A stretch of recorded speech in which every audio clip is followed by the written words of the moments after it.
Guys, maggugulay pala ako ngayon ng upo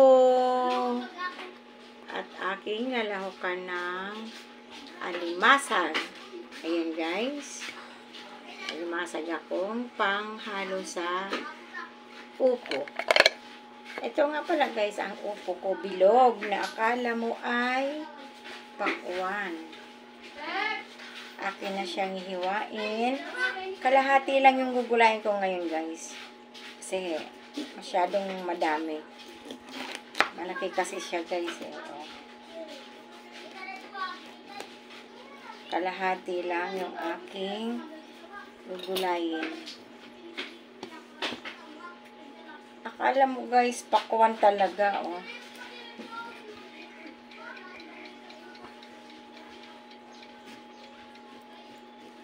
Hirap biyakin.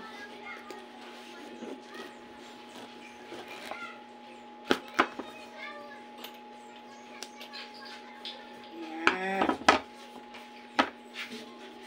Kapakal.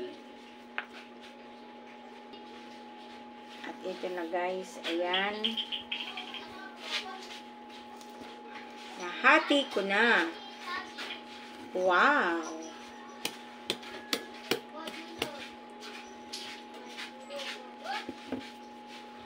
Itong kalahati ay aking ipamimigay sa aking kapitbahay.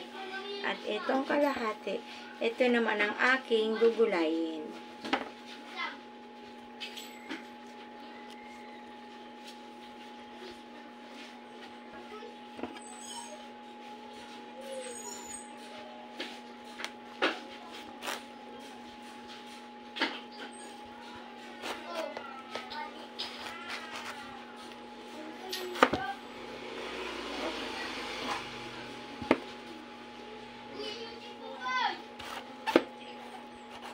Hati-hatiin ko muna ganito guys bago ko balatan kasi parang ang hirap balatan ng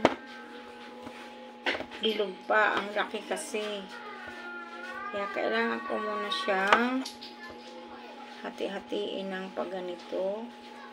Ayan, tanggalin ko na yung mga buto guys. Oh. May uod.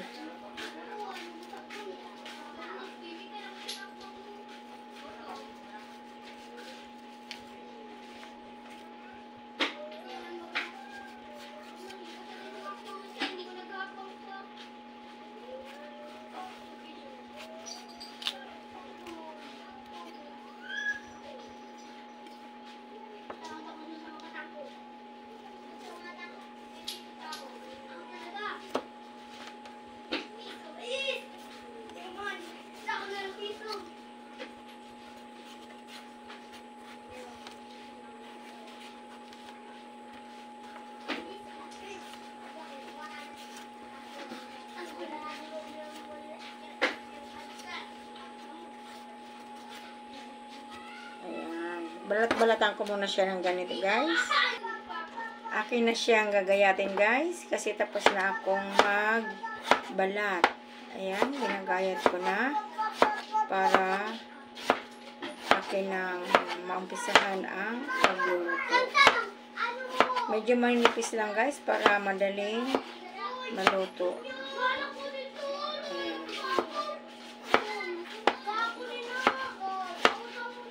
Gigisa ko lang siya guys sa alimasag. Wala akong mahanap na daing kaya alimasag na lang. Alimasag ang dumating sa akin na panghalo. Kasi alam niyo naman guys, malapit kami sa dagat. Kaya ayan, may nagbigay sa akin ng alimasag, dalawa. At yan ito ang naisip kong ipanghalo dito sa aking upo. Fresh from the garden, mga madlang people, mga palalabs, mga padada. Ayan. Kagagaling lang nito sa puno. Dala ni mama galing sa kanyang farm.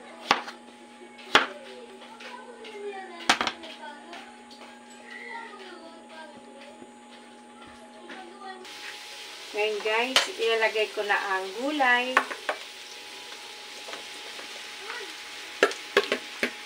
Nakagisa na ako ng sibuyas, kamati. Ay, wala siyang kamatis guys. Sibuyas, bawang lang. Ayan.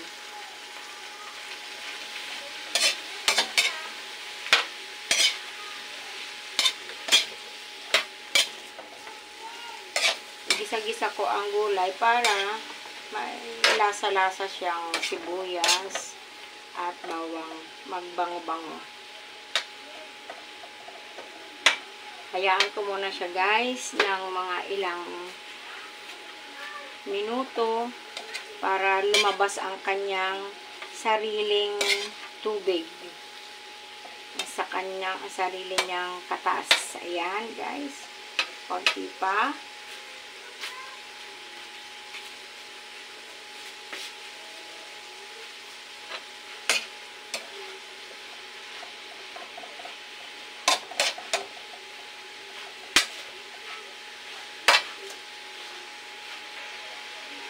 Konting tubig lang ilalagay ko guys kasi ayaw ko nito ng sobrang dami ng tubig. At saka atin ng tatakpan.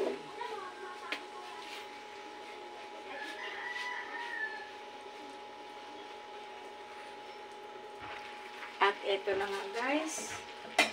Nilagay ko na ang alimasag na halo dito sa aking gulay na upo. Ayan, tingnan nyo guys, oh, nagtubig na siya. Mas madami na siyang tubig sa nilagay kong tubig kanina. Alam mo?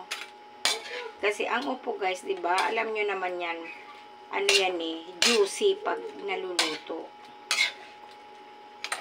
Pag niluluto mo yan guys, yung upo na yan, hindi mo kailangan damihan ng tubig kasi kusa siyang nagtutubig. Ang bango. Ang bango ng aking niluluto. At ang taba guys ng aking alimasag. Ayan. Tingnan nyo ang aligi, oh. Tingnan nyo ang aligi. Andyan.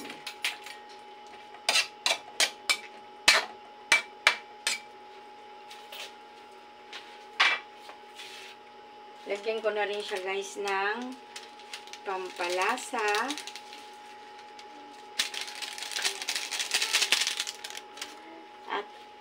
Akin na siyang tatakpan muna. At ito na guys. Tingnan ko na ang aking gulay kong. Ayan. Wow. Tingnan nyo. Madami na siyang tubig. Oh. Konti lang isinabaw ko pero dumami na ang kanyang sabaw.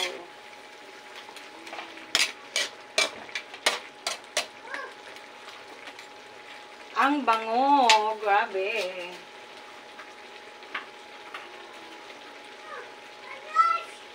Maglagay tayo ng konting asin. Konti lang. Huwag dadamihan kasi ang ating UTI. Yan pa naman ang number 1 hate ng ating UTI, ang alat.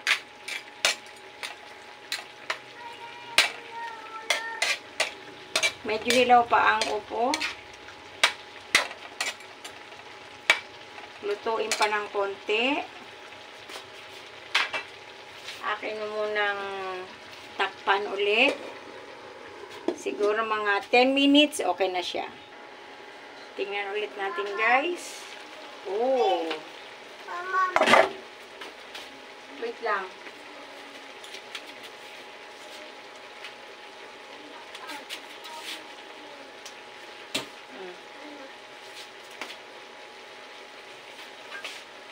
Luto na guys. Pwede nang hanguin. Ayan. Sa gulay natin guys, marami tayong pwedeng gawin luto. Para lang tayo baga magkaroon ng ulam. Ayan. Luto na siya, guys. Okay na. Kain na. Ang tataba ng aking alimasag. Bye, everyone. Like and share all my videos. Thank you, guys. Bye.